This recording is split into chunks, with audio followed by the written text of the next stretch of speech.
সাহেব, আপনি হঠাৎ করে এত রাতে আমার ঘরে? তুমি একজন একা মহিলা একা ঘরে শুয়ে রয়েছো, আর আমার মতো একজন জ্ঞানী গুণী ব্যক্তি এমএলএ সাহেব আপনার সাথে দেখা করতে এসেছে, আপনি বুঝেন না? না, বুঝতে পারলাম না, কি হয়েছে বলুন না। সত্যিই বুঝোনি? বলছি তো না। দেখো রূপা, আমি রাতে তোমার সাথে দেখা করতে এসেছি মানে সবই তো তোমার বোঝা উচিত। আমি বুঝি না, আপনি কি চান বলুন তো? কেন, তোমার স্বামী ফুটু তোমাকে এই বিষয়ে কিছু বলেনি? না, কিছু বলেনি। কি হয়েছে বলুন তো? আমি যে 2 লাখ টাকা ফুটুকে দিয়েছি এই ঘর বাড়ি করার লেগে, ফুটু তোমাকে কিছুই বলেনি?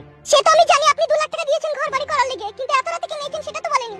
ফুটু মারবো বলে বালমুখী আমার বুঝেও বুঝে না মনে হচ্ছে। আমি ওকে 2 লাখ টাকা দেওয়ার সময় বলে দিলাম যে তোর বইয়ের প্রতি তুই যতটা অধিকার থাকবে আমারও ততটা অধিকার থাকবে। এ কি বলছেন আপনি? ঠিকই বলছি তোমাকে। চলো বিছানার উপরে সও, আমার আবার হাতে সময় খুব কম।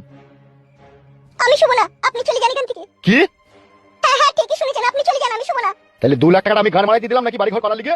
আমি যদি তোমার সাথে সহবাস করতে না পারবো, তোমার সাথে গল্প করতে না পারবো, টাকাটা মান নেই ছিল নাকি আমার? এই তোমাকে দেবো আমি? এতক্ষণে বুঝতে পেরেছি আপনি কেন টাকাটা দিয়েছিলেন। বুঝেছো? এখন তাহলে চিত হই সও। আমি শুভ না। ই কি রে? ই কি রে, আমি শুভ না।